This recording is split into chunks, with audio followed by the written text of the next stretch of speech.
Eat that frog. And then be smug for the rest of your day. What do I mean by eat that frog? I don't mean what the French call the les grenouilles. I mean in terms of eating that frog, whereby your frog is that one thing that you have been putting off, that one thing that is the most difficult thing but is going to make the biggest difference to your day, that one thing that you've been putting off for ages, that you've been talking about doing, that you've procrastinated over it and found a million one other things to do instead. You know what that frog is. I know what that frog is for my life. And what I find is if you eat that frog, as is the title of the book, which I also recommend, if you eat that frog first thing in the morning, as in you get the most difficult decision or task done first thing in the morning, the rest of the day is plain sailing. And also you're focusing all your efforts on the thing that really matters, the thing that's going to make the difference, as opposed to continuing to put it off. And then when it comes round to the end of the day, or when you've run out of things to procrastinate over, you don't do it and you push it over to the next day. Sound familiar?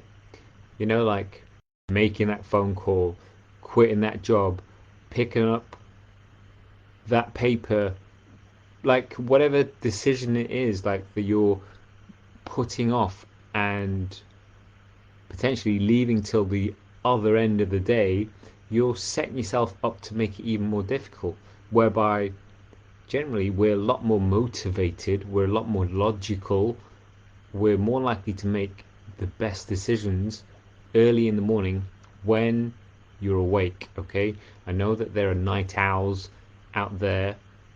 I'm definitely not a night owl, but in terms of making the best decisions, we generally find that we make the best ones first thing, because there's this concept of decision fatigue as your day goes on, in terms of the idea being you have a certain number of decisions that you're going to make in a given day. So say that was an arbitrary number of, say, 50. Okay, so at the start of the day, if you're eating that frog, you draw from that bank of 50 decisions that you're going to make in that day, and you generally start off pretty easy in terms of they're easy decisions to make. But then as the day draws on, and you know you've done 47, 48 decisions already, you're just tired, right? By the end of the day, you're just tired, and you just want to put your feet up. You just want to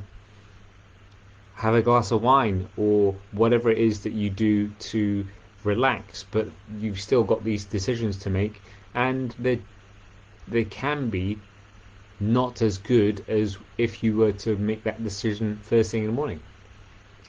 Yes, there's scope to think about things, but in all honesty, usually we spend too much time thinking and not doing the thing that we're ruminating over, that we're procrastinating for. Okay, so where in your life can you eat that frog?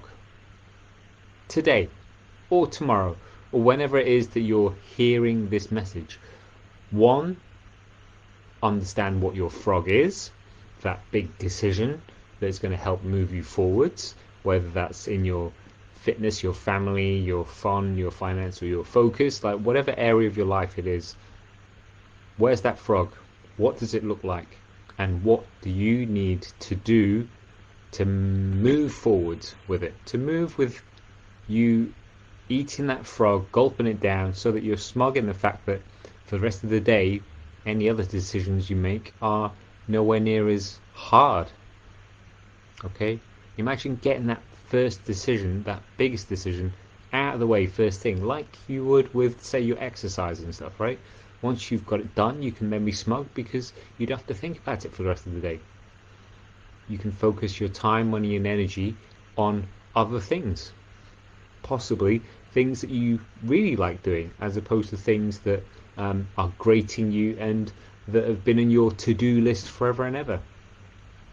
So where is that frog in your life, and what are you going to do to eat that frog as early as possible?